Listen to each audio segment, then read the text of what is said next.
الناس تستفيد منه. احنا بنغير بنلعب هم بدهم الناس والناس محتاجين. والله اكبر من مدرسه اذا بدك تسالنا موجود ايمن بتلاقي غلابه المدرسه نروح نوزع عندهم بخلصوا البطاقات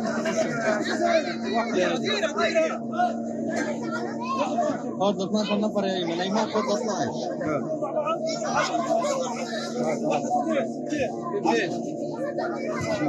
كبر الثانيه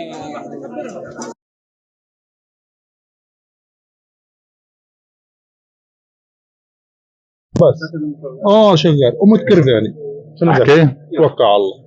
كل الشكر لأمة كرفاني انهم جابوا لنا وجبة الافطار اليوم.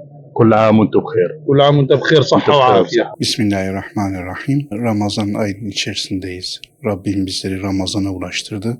Özlemle beklediğimiz bir aydı. Çünkü başı rahmet, ortası mağfiret, sonu da cehennemden azat olarak Resulullah Aleyhisselam'ın bize bildirmiş olduğu bir ay idi. Ama İslam ümmetinin şu an içerisinde bulunmuş olduğu durumdan dolayı hakikaten kalplerimiz acılı. Özellikle Filistin'deki durum gerçekten de içler acısı. Oradaki kardeşlerimiz şu an açlıkla karşı karşıyadırlar.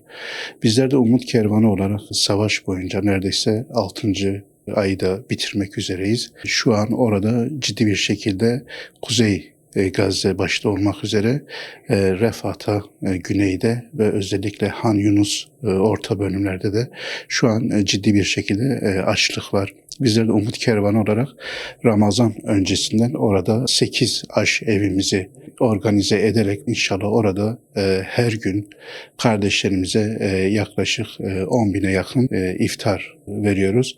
Ve bu şekilde de o kardeşlerimizin yaralarına merhem olmaya çalışıyoruz. Ancak bu yetersizdir. Ben özellikle burada hayırseverlerimize seslenmek istiyorum. Ciddi bir şekilde sıkıntı var ve bizler Umut Kervanı olarak orada şu an bu güzel ameli icra edebiliyoruz. Kardeşlerimize bir bardak su da olsa, bir tas çorba da olsa ikram edebiliyoruz. Hem sahurlarını hem de iftarlarını açabilmeleri için organizasyonumuzu yapmışız. Ama verdiğimiz sayılar yetersizdir ve bu konuda biz inşallah çağrıda bulunuyoruz.